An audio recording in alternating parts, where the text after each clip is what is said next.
Butterfly Hollow, a novel for ages 10 and older, by Maria Cisneros, Toth.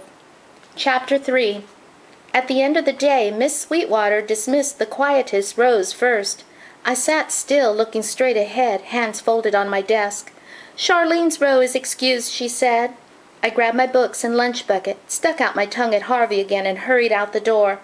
Outside, clouds gathered and darkened the late afternoon sky, threatening more rain. I ran past the closed and boarded-up cotton mill, then darted across the highway and headed toward the hollow. Something clunked against the sides of my lunch bucket. I stopped and reached inside, pulling out a bar of soap. It had a rumpled note tied around it with twine. I read the crinkly paper. "This here soap is to wash your dirty neck." The message wasn't signed, but I recognized the sloppy handwriting. It belonged to Harvey. "Stupid Harvey," I seethed. Soon as I got home, I found Momma near the nesting house and showed her the soap and the mean note Harvey had written. She let out a harumph, followed by, "I'll have a talk with his mamma." She took my lunch bucket and shoved a rake into my hands. "Better clean the coop before the storm comes. No telling how long this one will last." The door banged behind Momma. Moments later she came back outside and hurried toward the clothesline. She gathered the laundry and carried the basket of clean clothes and bag of clothespins into the house. Dragging the rake across the ground, I piled the chicken poop, mixed with bits of straw, and drugged it around the nesting house. "Bark, bark, bark, bark!" Our hens squawked in a frenzy. I bolted back around the coop and caught that old mutt Rusty Nails as he swiped one of our chickens right out from under my nose. This time he'd snatched our best laying hen, Beulah Rose. Her orange and red feathers flew as she kicked and cackled for her life. Momma burst out the back door, swinging her broom at that chicken-thieving dog, and Rusty darted alongside our house like his tail was caught on fire. "Get back here, you dumb dog!" I dropped the rake and scrambled after him across our property and up Stump Road, chasing him around and around the weeping willow that swallowed most of Percy's yard. Momma followed close behind, smacking her broom at Rusty every time he skidded past her with Beulah Rose cackling and hanging from his slobbering jaws. "Don't let him kill another one of our hens, Charlene!" At last that mangy mongrel opened his mouth and poor Beulah Rose plunked to the ground, her wings fluttering in a panic. Rusty skittered up the wooden steps and settled beside Percy Sykes. The dog panted, his pink tongue dripping strings of slobber. His tail thumped on the weathered porch boards. Percy leaned against his cane, looked right past Momma like she was invisible. "Don't they teach you young'uns how to read in school?" He swung his walking stick upward and pointed it toward the weeping willow. "See that sign over yonder? Says no trespassing." Sure enough, there was a sign nailed to the tree bark, painted with white drippy letters, "No trespassing." But your dog," I sputtered, scooping up Beulah Rose. "He stole our hen. He's already killed 2 of them and—" Percy jabbed his crooked finger in the air. "What you expect him to do when your chickens come clucking and scratching in my yard?" Momma stepped forward. "Beg your pardon, Mr. Sykes. Those must be someone else's chickens, 'cause we keep ours in the nesting house. It was Rusty who came into our backyard and helped himself. We can't afford to lose another hen." Percy squinted his old eyes and pinched his lips. He ignored Momma and shot me a crankety look. "You got a no trespassing sign in your yard, girlie?" "No, sir, but your dog—" Percy blew snot hard into a wrinkly handkerchief and shoved it back into his trouser pocket. "Tell me then, how is my dog supposed to know to stay clear of your yard and away from your chickens if you don't got a no trespassing sign?" The ground began to rumble.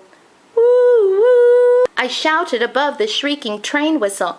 "Even if we had a sign, it wouldn't do no good, Mr. Sykes." "Why not?" he cranked back. "'Cause dogs and chickens can't read, sir." He thumped his cane hard. "Neither can you, missy, 'cause you and your chicken are stealing my property." "Read the sign," he grumbled as he limped back into his house.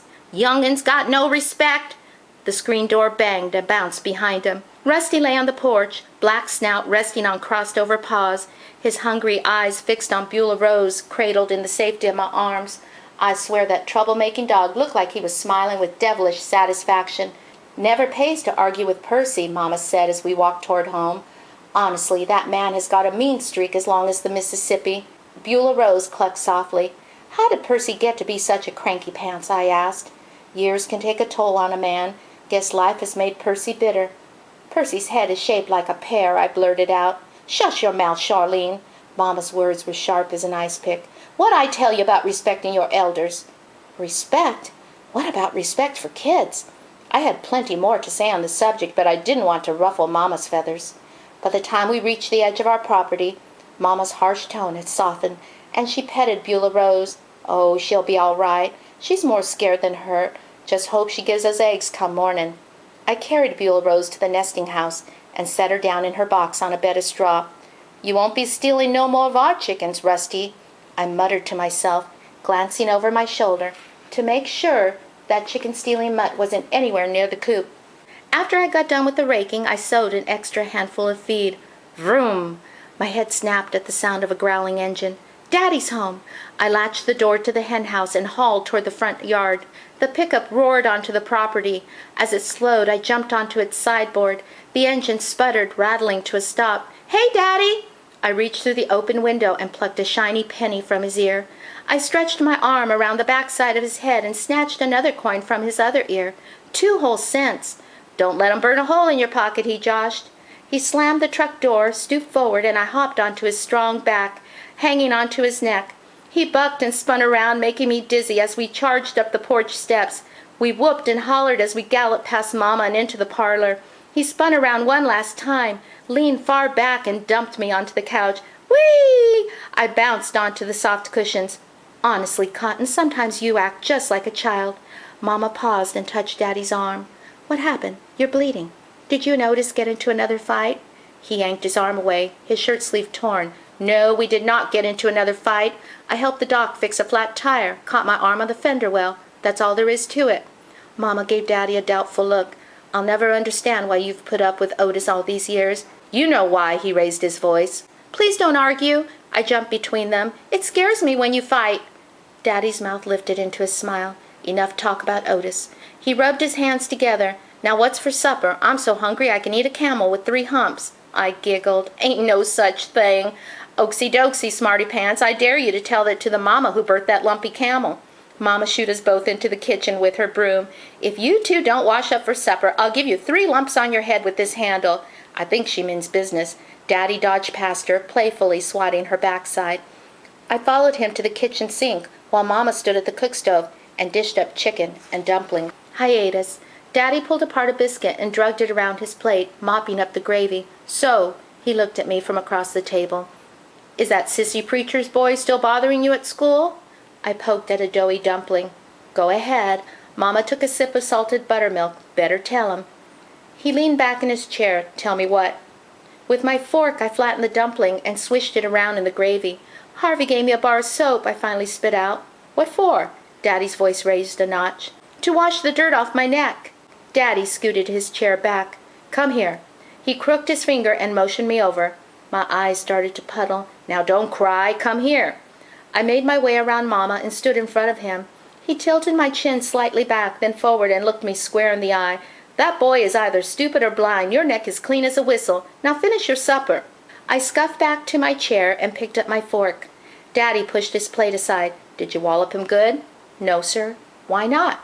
Harvey's bigger than me. Size don't matter none. You proved that when you bit Otis. He tipped his chair back and took out a cigarette. Next time, go for that boy's knees. Mama lit a match on the stove and held it out to Daddy. With the ciggy hanging loose between his lips, he leaned toward the tiny flame, inhaled and blew out a white cloud of smoke. Listen, he said, knocking hot ash onto the rim of his plate. When you got that sissy boy squirming on the ground, you stick that bar of soap in his mouth. He won't be bothering you no more. Cotton, don't be planting wild notions in her head. I'll stop by and have another talk with Harvey's mama. Daddy slammed his fist on the table. My heart leaped into my throat. Damn it, Deanie. Baby girl's almost 12. Just 'cause she's a girl don't mean she can't learn to fight her own battles. Mama's eyes grew watery. She picked up Daddy's plate and carried it to the sink. Besides, Daddy took a long drag of his cigarette and winked at me. Some boys just have it coming to them. Right, baby girl? I smiled at him. Right. Oh, you just wait and see, Harvey Mink. You're gonna be sorry you ever gave me that bar of soap.